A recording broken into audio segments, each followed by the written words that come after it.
एवं आज जो पथ उत्सव आरंभ है ये वास्तव में प्रवासी भारतीय मानक आखि आगे रखिक आगमन को आखि आगे रखिक कराई किंतु आम समस्तଙ୍କର इच्छा जे भुवनेश्वर जो जो भाई भाव में चिराचरित भाव में भुवनेश्वर रविवार आवश्यकता जो भाया भाव में लोकों पाखे थाए ताकू आखि आगे रखिक निश्चित भाव में गुरुत्वर सहित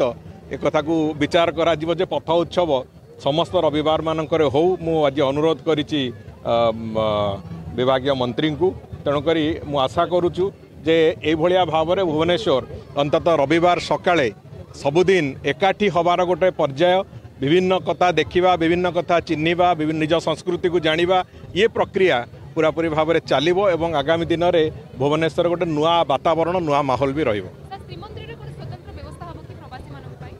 श्रीमंदिर में प्रवासी भारतीय लोक मैंने जो मैंने जीवे जो मैंने गाइडेड टूर रे जीवे जो मानू आमर जो व्यवस्था करके जो मानक नियाजिबो सेमानकर दर्शन जमी संपूर्ण सुरुखुर हम से बाबद में सब प्रकार व्यवस्था कराऊँच से भलरे दर्शन करेंगे महाप्रभु को से व्यवस्था भी करा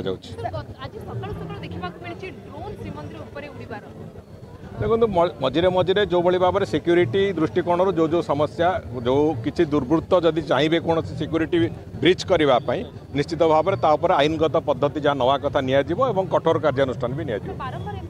ना से बात कठोर कार्यानुष्ठान भी नियाजिबो।